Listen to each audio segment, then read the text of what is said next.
नमस्कार दोस्तों and welcome to G Chills. आखिर भारत को मिसाइल सिस्टम देने में रूस क्यों कर रहा है देरी? रूस भारत से क्यों ले रहा है 24 जहाज? भारत से लिया पैसा भारत को ही क्यों वापस भेज रहा है रूस? यूक्रेन युद्ध के समय रूस को लेकर पीएम मोदी ने विदेश मंत्री एस जयशंकर को क्या क्लियर इंस्ट्रक्शंस दे दिए थे? यूक्रेन युद्ध के बीच चीन ने रूस के एक बड़े इलाके पर कब्जा करना शुरू किया।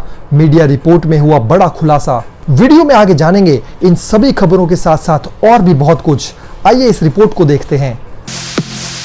दोस्तों, यूक्रेन युद्ध के बाद भारत ने रूस से लगातार बम्पर डिस्काउंट पर तेल खरीदा है, लेकिन भारत ने ऐसा क्यों किया, इसे लेकर विदेश मंत्री ने मोदी जी पर बड़ा खुलासा किया है। जयशंकर जी ने कहा है कि पीएम मोदी के क्लियर और फर्म इंस्ट्रक्शंस के कारण ही भारत ने रशिया यूक्रेन कॉन्फ्लिक्ट जैसे डिफिकल्ट सिचुएशन को मैनेज कर पाया है। पीएम मोदी ने जयशंकर साहब को बिल्कुल क्लियर मैसेज भेज दिया था कि दुनिया चाहे कुछ भी कहे, चाहे भारत पर कितना भी प्रेशर डाला जाए, लेकिन हम रूस से तेल खरीदना बंद नहीं करेंगे। लेकिन जब रूस ने भारत से कहा कि प्लीज हमें चीनी करेंसी युआन में पेमेंट कर दो, उस समय मोदी ने रूस की भी वाट लगा दी। मोदी ने रूस को भी क्लियर मैसेज दे दिया कि अगर हम अमेरिका की परवाह किए बिना आपसे तेल खरीद रहे हैं तो फिर हम चीन के सामने कैसे झुक सकते हैं। अपने देश हित को सर्वोपरि रखते हुए मोदी ने चीनी करेंसी युआन में रूस को पेमेंट नहीं की, बल्कि भारत ने रूस को इंडियन रुपी में ही लगभग सभी पेमेंट किए हैं। इसके अलावा मोदी ने यह भी साफ कर दिया कि S-400 मिसाइल सिस्टम का बाकी पेमेंट भी हम इंडियन रुपी में ही करेंगे। आप सभी को याद होगा, साल 2018 में भारत ने तकरीबन $5 बिलियन में रूस से S-400 मिसाइल डिफेंस सिस्टम का 5 स्क्वाड्रन खरीदा था, जिसमें से 3 स्क्वाड्रन भारत को मिल चुका है, जबकि बचे हुए 2 स्क्वाड्रन 2026 तक मिलने की उम्मीद है। इतना ही नहीं, जब रूस के पास इंडियन रुपी का भंडार लग गया, तब उसने उस पैसे से भारत में ही निवेश करना शुरू कर दिया। करेंसी प्रॉब्लम को सॉल्व करने के लिए रूस ने भारतीय कंपनी गोवा शिपयार्ड लिमिटेड को एक बड़ा ऑर्डर दिया है, जिसमें 24 कार्गो शिप्स तैयार किए जाने हैं। रूस को ये सभी जहाज 2027 तक मिलने की उम्मीद है। मतलब भारत को इंडियन रुपी में तेल भी मिल गया, S-400 भी मिल जाएगा और हमारा पैसा वापस भी आ गया। अब रूस उन्हीं पैसों को भारत में री इन्वेस्ट कर रहा है। विदेश मंत्री ने पीएम मोदी की तारीफ करते हुए कहा कि प्रधानमंत्री जी के कारण ही यूक्रेन जैसे भयानक कॉन्फ्लिक्ट के बावजूद भारत में तेल के दाम नहीं बढ़े।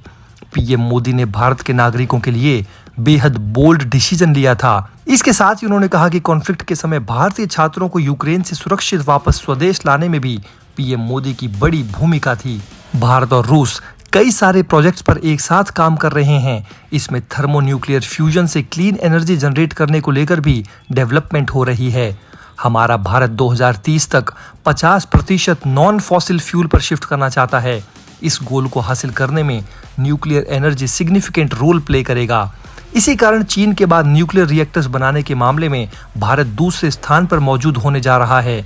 हमारा दोस्त रूस, भारत और चीन दोनों ही देशों में न्यूक्लियर रिएक्टर्स तैयार करने में बड़ी भूमिका निभा रहे हैं। कंस्ट्रक्शन ऑफ कुडनकुलम प्लांट एक बेहतरीन उदाहरण है जो भारत और रूस के बीच क्लोज न्यूक्लियर रिएक्टर डेवलपमेंट को हाईलाइट करता है।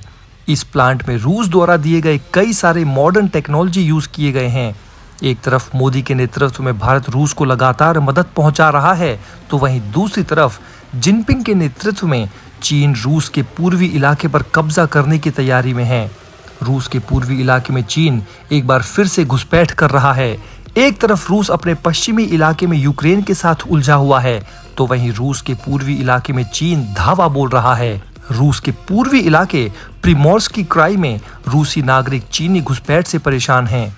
रूस के इस इलाके में चीनी नागरिक अपराध और अवैध व्यापार को अंजाम दे रहे हैं। लेकिन सबसे हैरान करने वाली बात यह है कि रूस के इस इलाके में व्लादिवोस्तोक बंदरगाह है, जहां पर भारत ने भी निवेश कर रखा है। प्रशांत महासागर में व्लादिवोस्तोक रूस का सबसे बड़ा बंदरगाह है, लेकिन इस पूरे इलाके में चीन घुसपैठ कर रहा है। हाल ही में रूस ने इस पोर्ट को चलाने में चीन को अधिकार दिया है।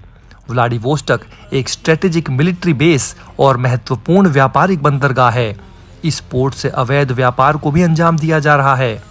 मैप पे प्रिमोर्स्की क्राई का लोकेशन देखकर आप अनुमान लगा सकते हैं कि रूस के इस इलाके को उत्तर कोरिया और चीन ने घेर रखा है। यहाँ सरकार भी कमजोर है और भ्रष्टाचार काफी देखने को मिलता है।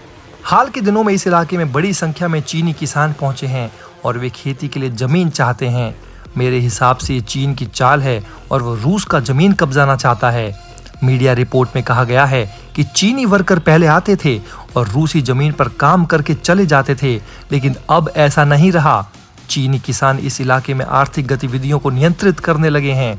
साल 1860 में चीन ने एक संधि के तहत रूस को ये इलाका दे दिया था, लेकिन अभी भी चीन के कई नेशनलिस्ट इसे अपना मानते हैं।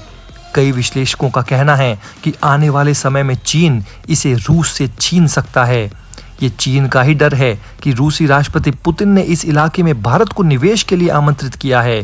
यहाँ भारत एक सैटेलाइट शहर बिछाने की योजना पर काम कर रहा है। तो दोस्तों, आज के हमारे इस वीडियो में इतना ही। इस वीडियो को लाइक, शेयर और चैनल को सब्सक्राइब किए बिना बिल्कुल मत जाइएगा।